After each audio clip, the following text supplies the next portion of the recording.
Cette femme vend tout pour soigner son mari malade, qui par la suite la quitte une fois guéri.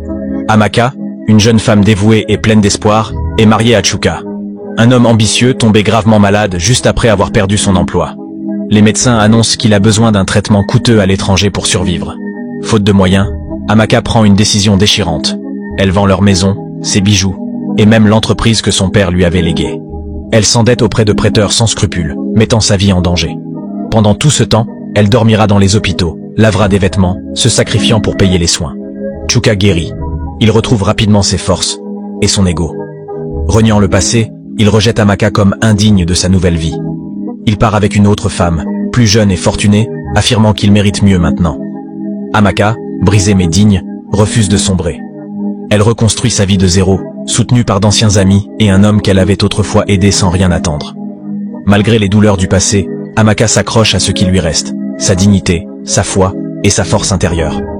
Elle commence à travailler comme aide cuisinière dans un petit restaurant local. Un job modeste, mais qui lui permet de manger et d'économiser quelques nairas. Un soir, alors qu'elle sert un client, une voix familière l'interpelle. Elle lève les yeux. C'est Obina, un ancien camarade d'université. Autrefois fauché et marginalisé, il se souvient qu'Amaka l'avait aidé à payer ses frais de scolarité quand il avait failli abandonner ses études.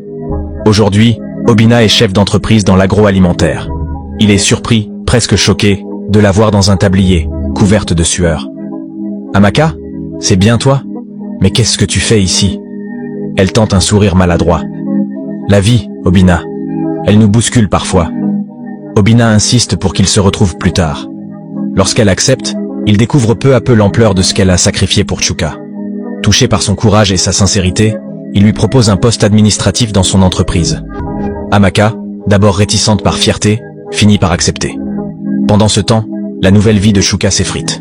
Sa nouvelle compagne découvre qu'il est ruiné et le chasse sans ménagement. Son ego n'attire plus personne. Il est quasiment et totalement ruiné et misérable. Isolé, il tente de contacter Amaka. Elle lit son message. Le silence règne. Elle appuie sur supprimer, puis reprend son travail. Quelques mois passent. Amaka s'impose rapidement dans l'entreprise d'Obina. Rigoureuse, honnête et dotée d'un sens inné de la gestion, elle gravit les échelons. Bientôt, elle devient responsable de projet pour une grande campagne de distribution alimentaire dans les zones rurales.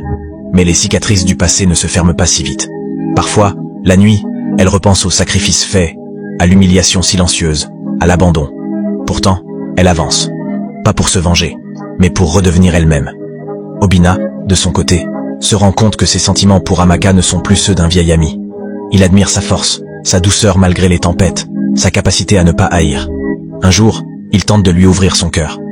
« Tu sais, parfois, je me demande si c'est toi qui m'as sauvé, ou si c'est Dieu qui m'a envoyé vers toi pour réparer ce que d'autres ont brisé. » Amaka le regarde, troublée. Elle n'a pas encore guéri, mais quelque chose en elle s'ouvre.